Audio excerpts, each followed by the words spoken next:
Three, two, man, smack that. Welcome back to Wild Out Wednesday.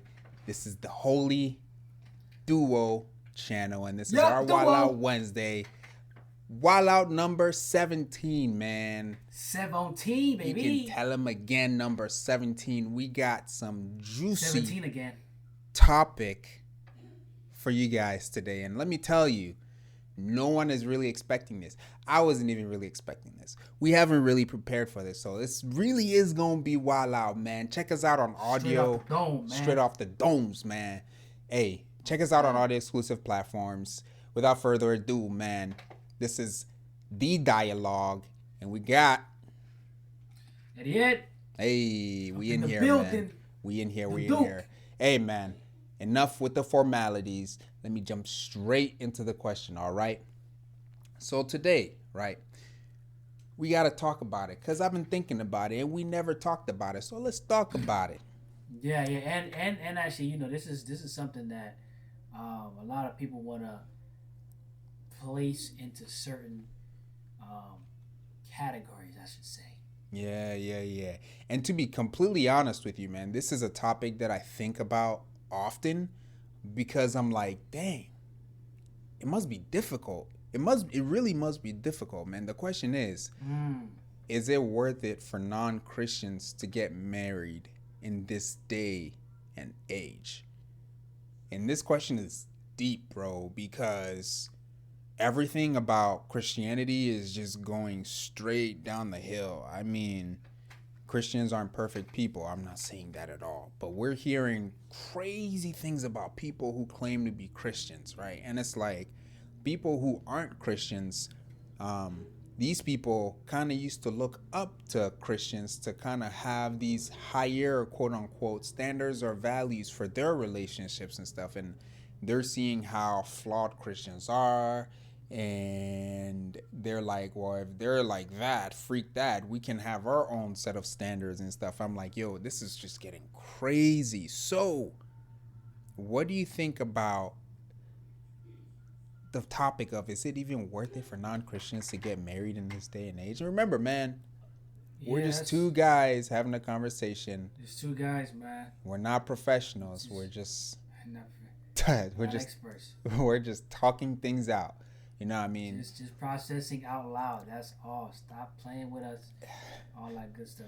But I mean, man, you had mentioned though that it's hard. Like what about it? That when you're thinking about it being hard for maybe the non-Christians. Look, I'm curious. So I'm gonna just hit it. For Christians, it's already difficult enough. The concept of marriage, you know, two people joining to one another, leaving their parents, and setting a covenant in front of themselves. That covenant belongs to God. That is already missing. That covenant that is supposed to bind people forever, like that promise to God, they don't believe in God already. So that's already hard, because when your significant other is acting like a rat, you can just leave them. You know what I mean? If they're acting like cockroach, you can just be like, yo. What I say? The way you pronounce that, cockroach. Why you said? Because that's what people act like, man. Look, oh shoot. You can that's crazy. Hey, you spend crazy, I'm out. Hey, your family's crazy, I'm out. People are just piecing out left and right because they don't feel that deep out, bro. Objective. You burnt the toast? Hey. Oh, you gotta get out of here. You out, man. You know, they're gonna get the maid to come up in there, smash the maid up, and then all of a sudden he has an ex-wife. Aye.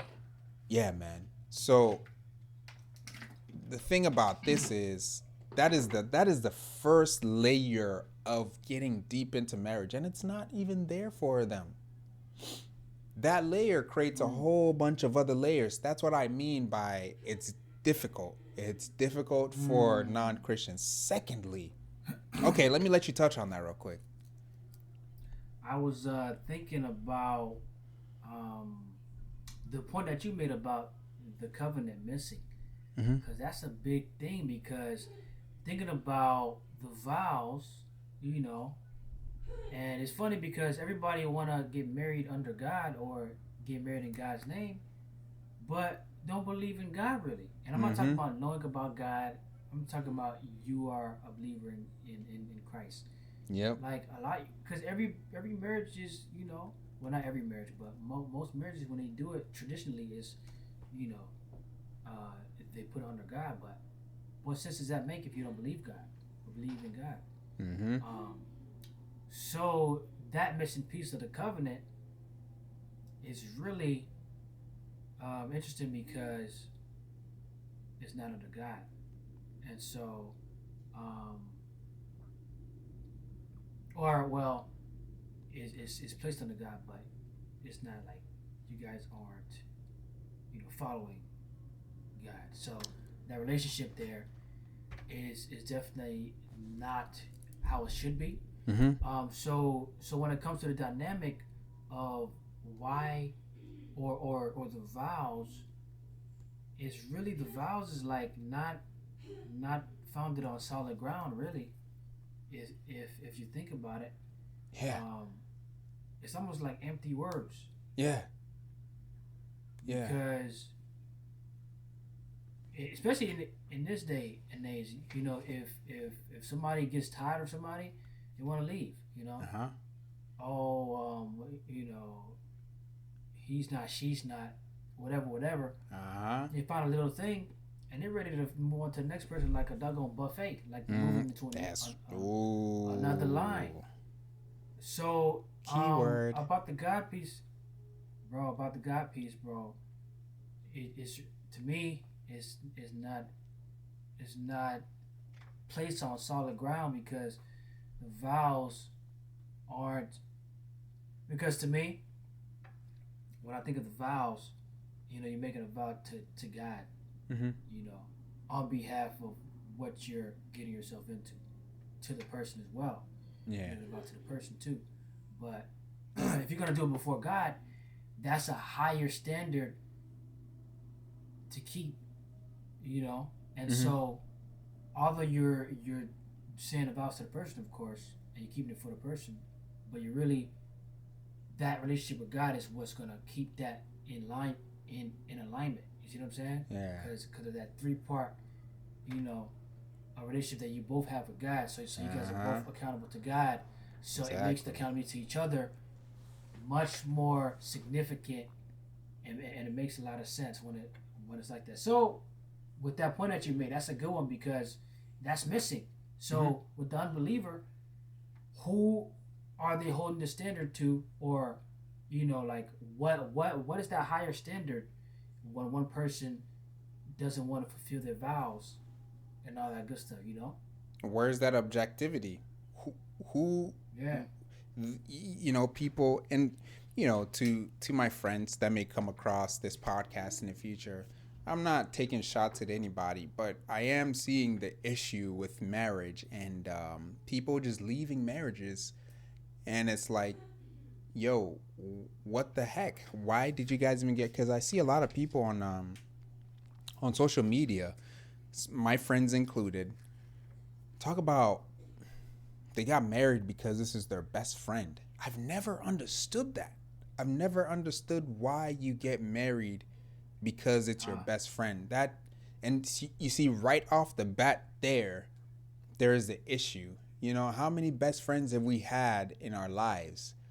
Yeah, I mean, like, can you think about fourth grade, you best friend this year, you know, 5 months later another best friend, and there's drama because your other best friend doesn't think that you like them as much anymore. And one may say, yeah, we're older, we're more mature, but people haven't changed.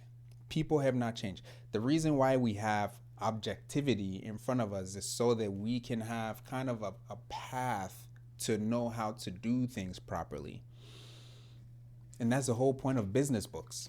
You don't start a business without reading books, reading the guidelines, reading the do's, and reading the don'ts. But for some reason, people think their emotions, love, and their best friends is enough of a guideline to get married. Oh, just throw God in there and then we're good. Okay, So then my next question is, if you put God in there, right? Who does it fall on to be more responsible for the relationship being kept? The man or the woman? Just a question. It's just a thought that came in my head. You know what I mean? Whom does it fall on harder to keep the relationship and to, to help nurture things a lot more? Naturally, whether they agree it is or not, it's gonna be falling on the man more. Yeah. But in this society, as an unbeliever, they want to say it's equal. 50-50. Right. Right. That's how they want to set it up. But it's gonna be more on the guy because of just the role that we typically play. But yeah, they want it to be equal, but it's not gonna be. You see, and it's a good thing you said guy, because when you said that, I thought about, wait, it falls on the guy because of the list of responsibilities that we hold. We're supposed to be the leaders in the relationship. We're supposed to be the head of the lady, right? We don't control them. We don't tell them what to do. But when it comes to the person who takes the first hit of the relationship, it's the guy. It should be the guy. A lot of times, ladies are now taking punches for their mans. Cool. Oh, hey, about that point, our relationships, both in the both in the Christian and non-Christian. It depends what type of dude you handling. You talking to. Bro, some of them don't know how to stand up like a man. Yeah. Well, so that could be your lady's fighting you on how much you stand up for her. I mean, I was watching a show with the wife, and this dude came to defend his wife from this dude talking to her, and she looked at him like, "What the heck are you doing? I can stand up for myself." See, and she don't even understand the dynamic. Like, she doesn't. You're his lady. Right. He is gonna naturally want to do that. That's his role. You know what I mean? Yeah. A male lion is not gonna sit back and let his female lion get bite up. Yeah. He gonna get up in there, bro, and bite back. You see what I'm saying? So that's a natural thing for the guy to do, and she's over there telling him not to play his role. Yeah. That's crazy. Yeah, and it's funny too because they've kind of the society in general, right? Where we're going with things, it's kind of like put men in a position to where they can't act that way. They can't defend their turfs. I'm just like, yo, that's kind of crazy. Like, if a dude acts any kind of way to defend his lady, he's toxic. He's mansplaining or some crap like that. Like, men can't do anything manly nowadays because ladies don't like it. Huh? Hello? I was about to say something crazy. Hey, this is Wild Out Wednesday, man. It's Wild Out Wowie. No, secondly, the other example I wanted to give was people who aren't Christians. People, you may say you're a Christian, you may get married, blah, blah, blah.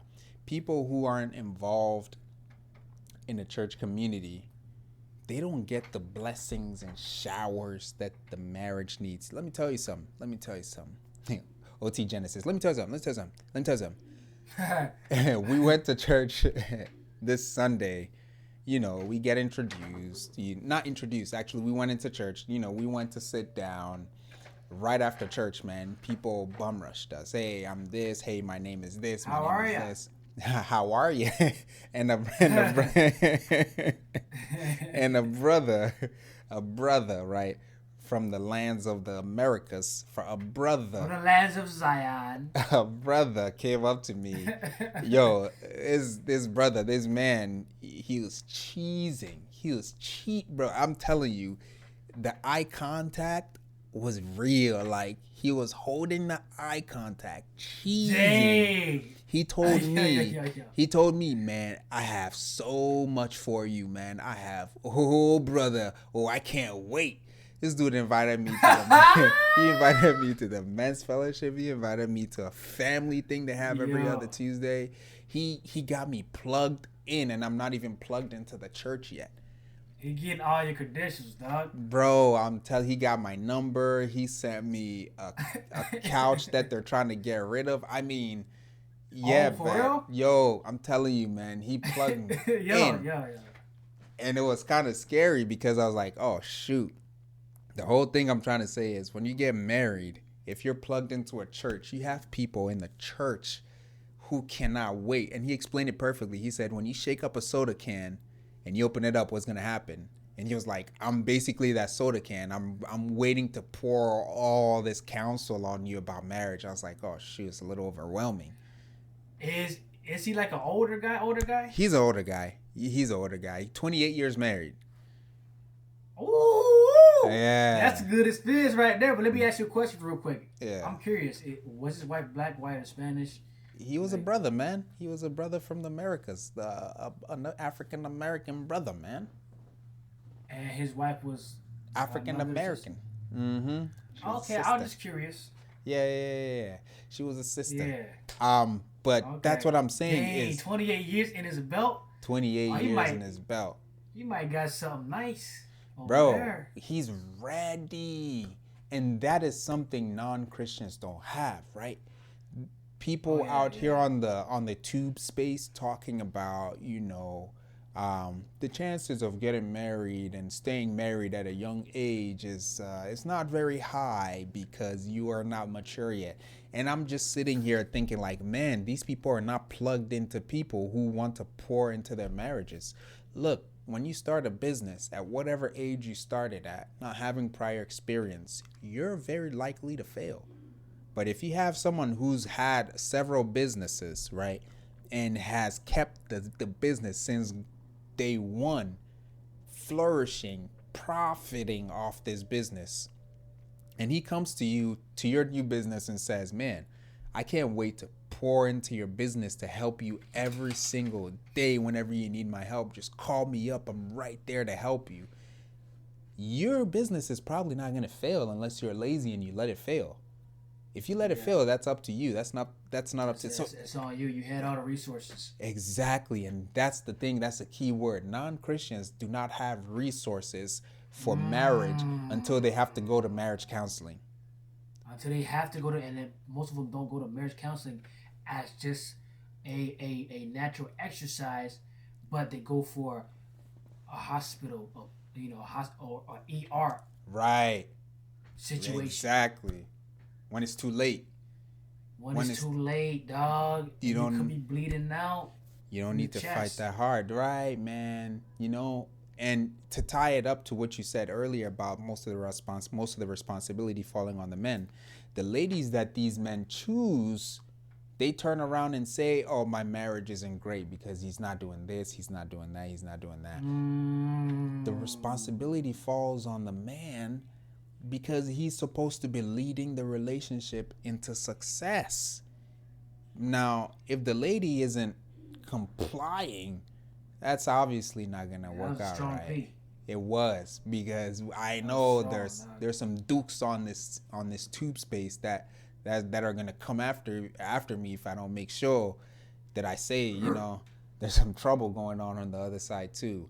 But what I'm saying is, non-Christian couples don't have the resources that Christians do.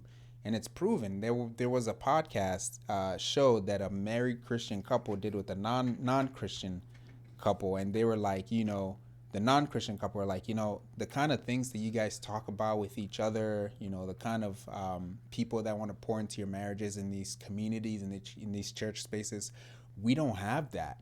All they have are books. Books aren't enough to help a marriage survive. A duke who has 50 years of marriage, he's going to set you straight. Yes. Yeah. He's going to set you straight when you call him up. Bro. When your wife calls him up, his wife is going to set your wife straight. That's what we call accountability. You don't do this big thing and then say, oh, it might not work out. It's crazy, man. So, when I think about these things, I don't know if it's worth it for non-Christians to get married in this day and age. But then at the same time, What am I saying? Am I saying they should just shack up? No, that's not what I'm saying. But we got to find a different solution to how things are going for them, right? If it's not working this way, maybe we got to look at it this way. Maybe we got to look at the reasons why Christians are doing it and see if we can implement some things from them. Yeah, and look at the ways things are happening, right? Or being like the results of divorce, right? You get a lot of it because this ex isn't good. Oh, Mm-hmm. he ain't making enough money no more, Ay, right? ay, ay, ay. Or or a combination of two, right? It's Oh, based. man. So basically, the marriage was based on how much can he provide financially, or Uh-huh. how much good sexual activity can we have consistently, and blah blah blah Mm. blah. And kind of breaking it down just a little bit more to see how things could fall apart if he's working or doing most of the bringing home most of the bacon or bringing home all the bacon. Mm-hmm. He's physically tired, probably mentally tired, right? The lady, she needs some stimulation. If she's not working herself, or if she's working herself, she's still gonna need some intimacy, talking, all that good stuff. Mm-hmm. A lot of guys, when they get tired, they just want to sit down, relax. Mm-hmm. Now the intimacy is being drained slowly Yeah. and slowly. He probably want to get it in, but she can't really get open to it because she's not being stimulated before the actual sexual activity, Mm-hmm. so she can't get into it. It's all these combinations that can go wrong on both sides, and now she's pressuring or talking about, oh, you don't communicate. Now he's like, oh, I'm giving you this, I'm giving you what you need. Mm-hmm. What do I need to communicate? And it gets crazy. So I think what it comes down to a lot of the times is it's not worth it because the expectations and the values are about stuff that are materialistic. Yeah. There's no nurturing. A lot of times, I think there's no nurturing the actual communication relationship. Mm-hmm. It's a whole bunch of getting and doing, but no connecting. Yeah. You know what I mean? And so it really falls apart. And then I got some examples here real quick of examples that don't work of people that have a lot of money. Mm-hmm. And yes, there's infidelity that could have been involved in this case or these cases, whatever it may be. Mm-hmm. But I think ultimately, the whole thing here is fighting for a piece of the bag, which may be in their right. But I'm just naming examples of some people that didn't work out. Kim K and Kanye. Aye. You see what I'm saying? Like, and that's a special case because one of them was a believer, one was not. Jeff Bezos, ouch. Ouch, ouch, ouch. Owie. Ouchie. They're going Dr. Dre now. Dr. Dre is and that one might be there's be some talks about infidelity. I don't know what the deal is, whatever. But all these people, they got the bands. Oh, yeah. They got the bands, so the money wasn't a problem because they had it, right? That's right. The mucho dinero was there, right? And I'm pretty sure since they had the money, they could have the sex anytime they wanted. So tell me what the problem is. The relationship with God must have not been there, bro. The vows wasn't set on solid ground. I don't think. I can't think of what else could be the problem or could be missing here. Man. I dang well know that when Kanye was marrying Kim Kardashian, he wasn't valuing the covenant between him and God and how he has to follow that. Look, man, marriage isn't a natural thing. You don't get up and say, I want to get married to someone for the rest of my... It's not natural. It's not... You know what's natural? Hey, come live with me. Let's share the rent. Let's thump each other out. And then we just do whatever we want. Hey, you cool this Friday? Hey, let's hang out. Hey, I'm feeling sexually aroused. Hey, let's do something tonight. Let's go out drinking with our friends. That's natural. What's not natural is to go to an altar and say to God that, God, this is the only person that I want to be with for the rest of my earthly life. That isn't natural.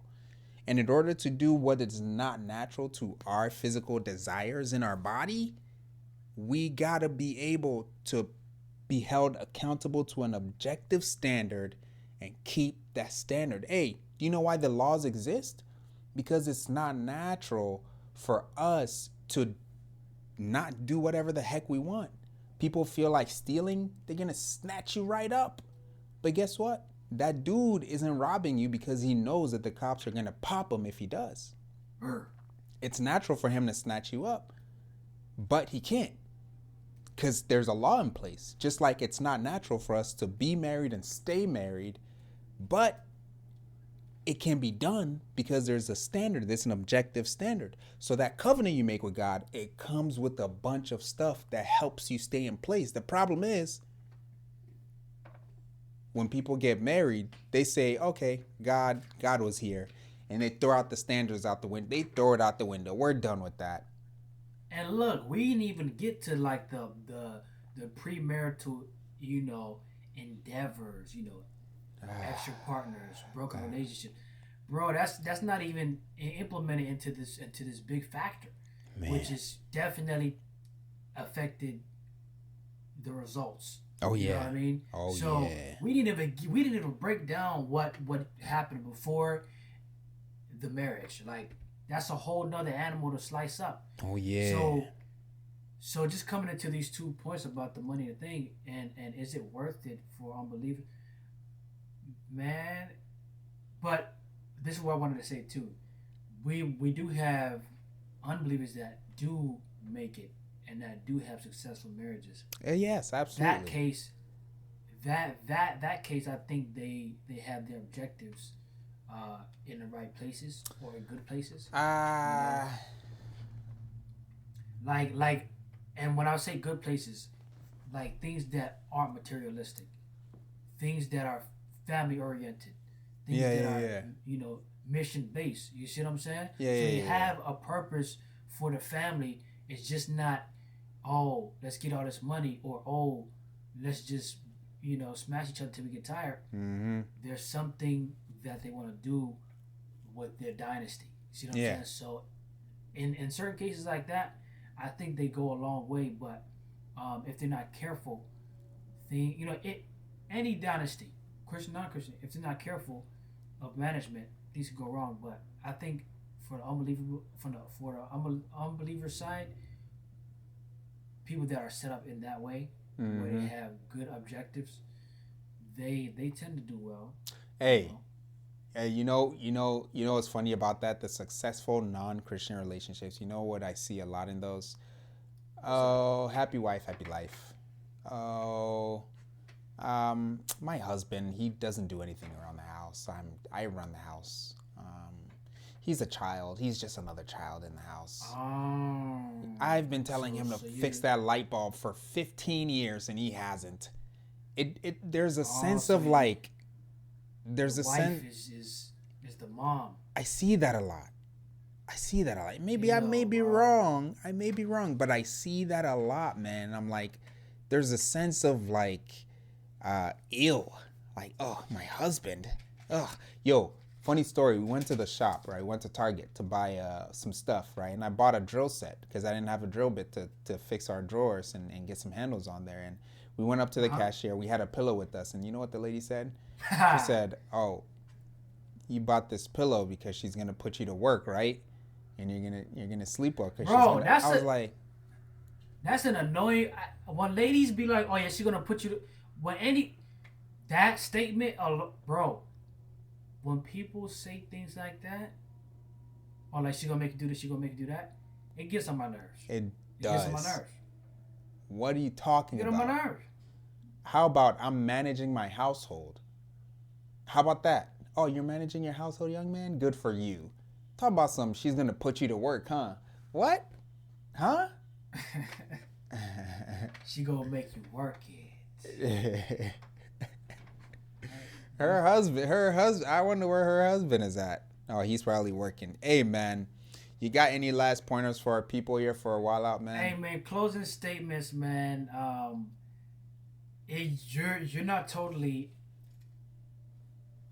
doomed. You know, the good thing is you can have a successful marriage if you do it God's way. Mm-hmm. Actually, matter of fact, your marriage can be 100% successful if you do it God's way. Yep. But a lot of people don't do it God's way, and even believers struggle with this. Oh yeah. They don't always do it God's ways. But if we do it God's way, we have 100% success rate. Why? Because He made it, and He knows how He wants it to be done. So if we do it His way, guess what? We're gonna be successful. Yeah. That's all it is to it. Mm-hmm. But when we want to be selfish and do it our way, and manipulate and abuse, what do you think's gonna happen? What do you think? Yeah. And so going to the unbeliever side, you know, unbelievers, they could have success as well. But I would encourage those who do not know Christ to learn to talk to somebody that does. Mm-hmm. And to see what the word says about marriage, because it do have a lot of stuff to say about marriage. And so that's what I would say for the last closing remarks about this this topic, bro. What about you? My last closing point, one person that I do know that isn't a Bible believing Christian, her husband is Catholic and she doesn't really claim Christianity for herself, is Suzanne Venker. You know her too. Oh, I knew you was probably gonna say something. Yeah. You know her too. So like I was saying, Suzanne Venker is one of those ladies that, you know, doesn't claim Christianity for herself, but she has these strong wifely points that she makes. But guess what you have to do to be able to get her as a resource in your life? You got to pay that cash. You got to pay that money to be able to contact her whenever you want. Yeah? You got to pay her, man. She's not doing this for free. Oh, yeah. She ain't wasting no time. No time. Because time is money, baby. That's right. That's right. And it is kind of weird for non-Christians to go to other non-Christians and be like, hey, could you help my marriage out? It's just weird. It's just the community. There's not really a community for that. Maybe they might create their own community. But then again, what standards are we looking to? So at the end of the day, man, we got to look to God to get these standards because God affirms, created, and helps marriages flourish. Look, some people may say God didn't create marriage. That's fine. But the person who created marriage isn't here to help your marriage stay. But God is. So we got to look to He who helps in all things. Man, without further ado, it is Dialogue. Hey, man. Eddie. Hey, and it's been Wild Out number 17. Wowie! And we out of here. Peace. Yeah.